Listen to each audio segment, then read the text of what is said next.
Salut à tous et bienvenue dans ce TED Christ de Chris Life.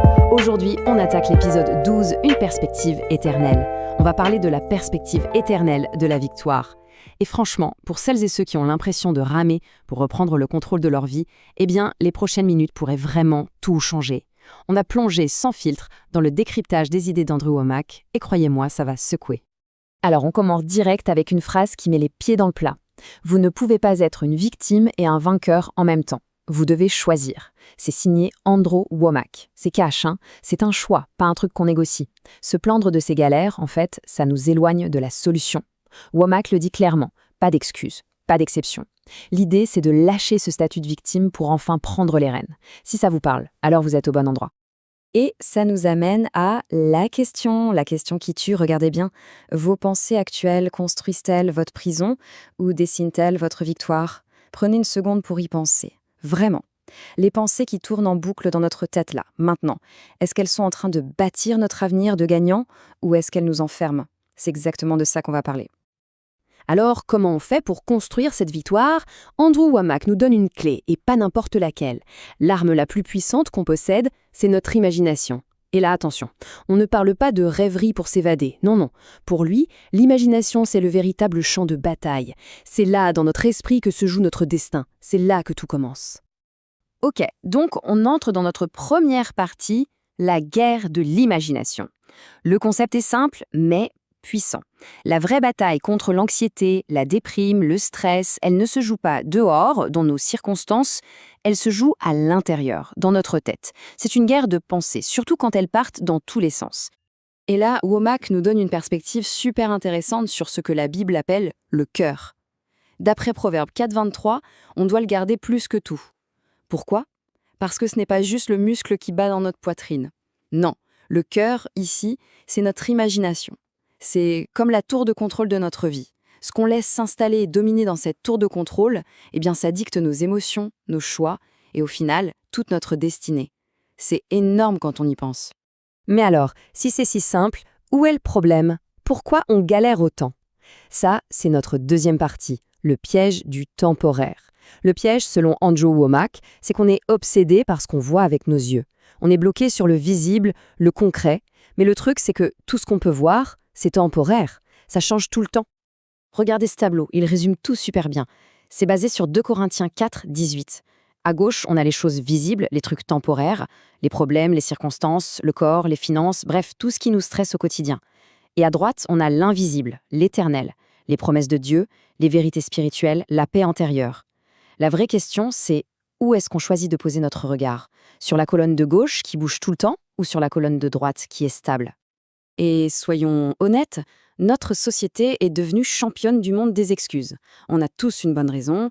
Ah, mais c'est mes hormones, c'est à cause de mon enfance, c'est la société qui veut ça. On connaît la chanson. Andrew Wommack nous challenge là-dessus. Il dit que tout ça, ce sont des prétextes qui nous empêchent de regarder la vraie solution en face. Bon, ok, on a pointé le problème, mais comment on en sort?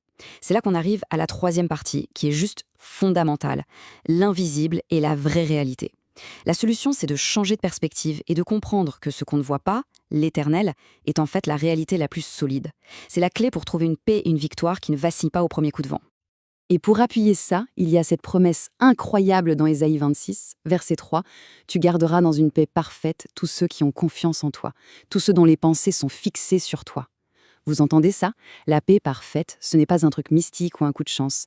C'est le résultat direct d'une décision. Où est-ce que je fixe mes pensées? C'est une conséquence, pas un accident. Et ça, ce n'est pas juste de la belle théorie. Andrew Wommack l'a vécu. Il s'est retrouvé au cœur d'une situation catastrophique. Un truc qui a fait les gros titres dans le monde entier. Imaginez le chaos.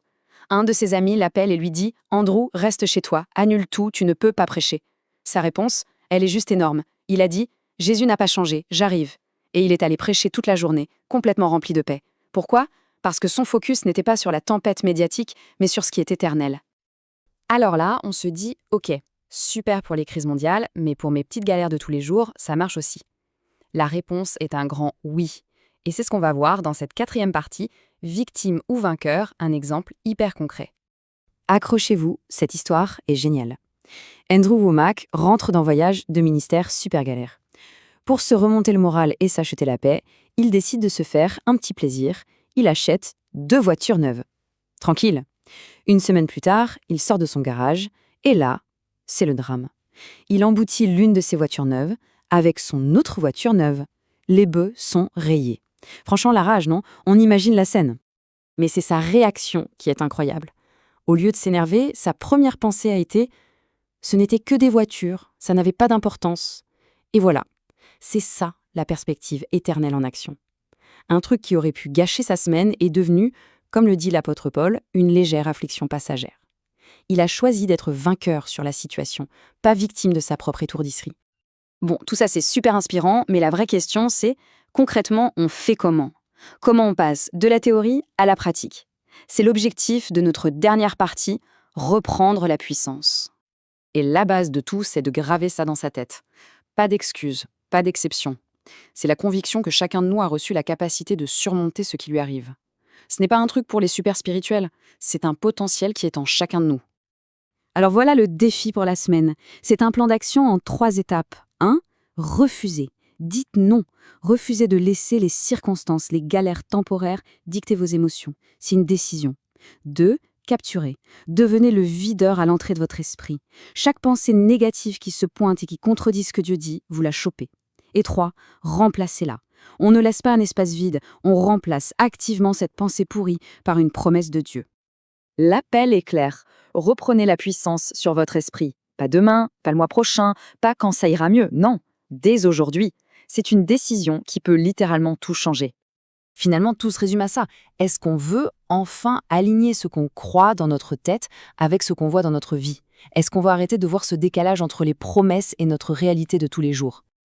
Eh bien, Andrew Wommack dit que la clé, c'est son livre « La puissance de l'imagination ». Il y explique en détail comment notre imagination, c'est justement ce pont entre la promesse spirituelle et la manifestation physique. C'est l'outil qui nous aide à rendre visible ce qui est invisible. Et ma prière pour nous tous, c'est que le Seigneur nous aide à exploiter le plein potentiel de notre imagination, qu'on puisse enfin vivre concrètement nos exaucements. Voilà, on arrive à la fin. Si ce message a eu un écho en vous, le meilleur moyen de soutenir la jeunesse dans sa foi, c'est de vous abonner, de liker, de laisser un commentaire et de partager. Et surtout, activez la petite cloche de notification pour être sûr de ne rien manquer des prochains épisodes. Merci d'avoir été là. On se retrouve très très vite pour le prochain Tête Christ, l'épisode 13, qui s'intitule « Foi active ». Ça va être puissant. À la prochaine!